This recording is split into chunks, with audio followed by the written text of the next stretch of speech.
படிச்சதுல பிடிச்சது ஒண்ணு உங்ககிட்ட ஷேர் பண்ணணும்னு ஆசைப்படுறேங்க.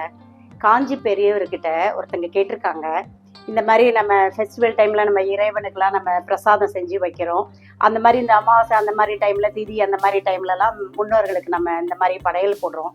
இதெல்லாம் அவங்க ஏத்துக்கிறாங்களா, அவங்க சாப்பிடுறாங்களான்றதை எப்படி தெரிஞ்சுக்கிறது ஐயா அப்படின்னு கேட்டிருக்காங்க.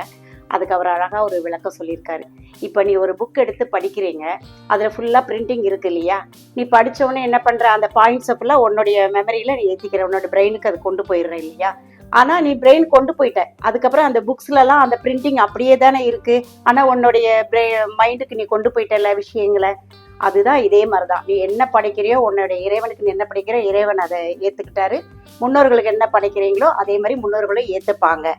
ஸோ அதே மாதிரி தான் இன்னைக்கு நான் என்னுடைய முன்னோர்களுக்கு நான் செஞ்ச படையெல்லாம் அவங்க மனசார ஆசையா ஏத்துட்டு இருப்பாங்கன்ற நம்பிக்கையோட நான் இந்த பூஜை பண்ணியிருக்கேன். வருஷ திதியை மிஸ் பண்ணவங்களுக்கு இந்த வருஷத்துல 3 அமாவாசை வரும் இல்லையா? ஆடி அமாவாசை, தை அமாவாசை, மகாலய அமாவாசை. இந்த 3 அமாவாசையில ஏதாவது ஒரு அமாவாசையை நம்ம பண்ணிடலாம். அதுலயும் முக்கியமா இந்த மறந்தவங்களுக்கு மகாலய அமாவாசைன்னு சொல்லுவாங்க.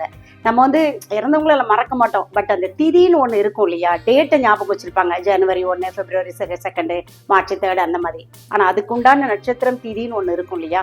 அதை நிறைய பேர் மிஸ் பண்ணிடுவாங்க. அந்த மாதிரி மிஸ் பண்ணவங்களுக்கு, மறந்தவங்களுக்கு மகாலய அமாவாசை ரொம்ப சிறப்பு வாய்ந்ததுங்க. அது போக திதின்றது பசங்களை வச்சுதாங்க கொடுப்பாங்க, அதாவது பையங்களை வச்சுதான் அந்த திதின்றது கொடுக்கணுமாங்க. பட் சாப்பாடுன்றது நம்ம முன்னோர்களை நினைச்சு நம்ம யாருனாலும் கொடுக்கலாம். அவங்க அன்பா அதை ஏத்துக்கிட்டு நம்மள ஆசீர்வாதம் பண்ணிட்டு போவாங்க.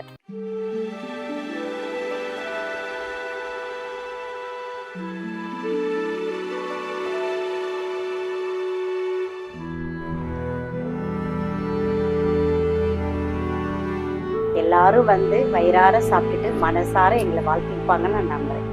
அடுத்த ஒரு புது வீடியோல நான் உங்களை மீண்டும் சந்திக்கிறேன். அது வரைக்கும் உங்களிடம் விடைபெறுவது சாந்தி துரைப்பாண்டே from சாந்திஸ் கிச்சன்.